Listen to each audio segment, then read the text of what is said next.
హ్మ్. ఇప్పుడొచ్చేసి కరాచీలో జరిగిన కాంగ్రెస్ సెషన్ చూద్దాం. కరాచీ కాంగ్రెస్ సెషన్ 1931 గాంధీ ఇర్విన్ ప్యాక్ట్‌ని ఎండోర్స్ చేయడానికి హెల్ప్ చేశారు. ఇది ఒక special session. Gandhi Irwin pact జరిగిన అది. కాంగ్రెస్ ఏమేమి రిజల్యూషన్ చేసిందంటే disapproving of and dissociating itself from the political violence ఏది జరిగిందో దాని నుంచి డిసప్రూవ్ చేసి డిసోసియేటింగ్.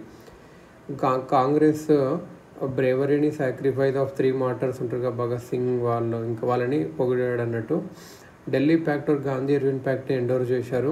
గోల్ ఆఫ్ పూర్ణ స్వరాజ్ మళ్ళీ చెప్పారు. ఒకటి రిజల్యూషన్స్ అడాప్ట్ చేసుకున్నారు. ఫండమెంటల్ రైట్స్ గ్యారంటీడ్ మీద చేసుకున్నారు.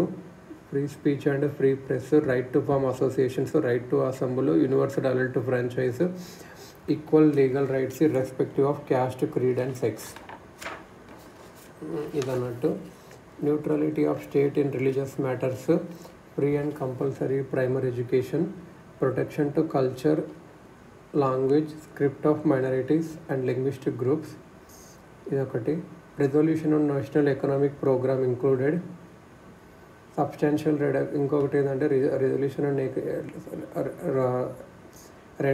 రెంట్ తగ్గియడము, రెవెన్యూ కూడా తగ్గియడము, ల్యాండ్ లార్డర్స్ అండ్ పేషెంట్స్ ఉన్నప్పుడు రెంట్ అన్ఎకనామిక్ హోల్డింగ్స్కి రెంట్ తీసేయడము, agriculture independence, control of usury, అప్పులుంటే తీసేయడము, మంచి వర్క్ కండిషన్స్ ఇవ్వాలి, మంచి జీతం ఇవ్వాలి, వర్క్ అవర్స్, ఇంకా అన్నీ వర్కర్స్కి, పీజన్స్కి యూనియన్స్ చేసుకోవచ్చు, state ownership and control of key industry, mines and means of transport ఉండాలని చెప్పారు కరాచీ సెషన్ ఆఫ్ కాంగ్రెస్లో.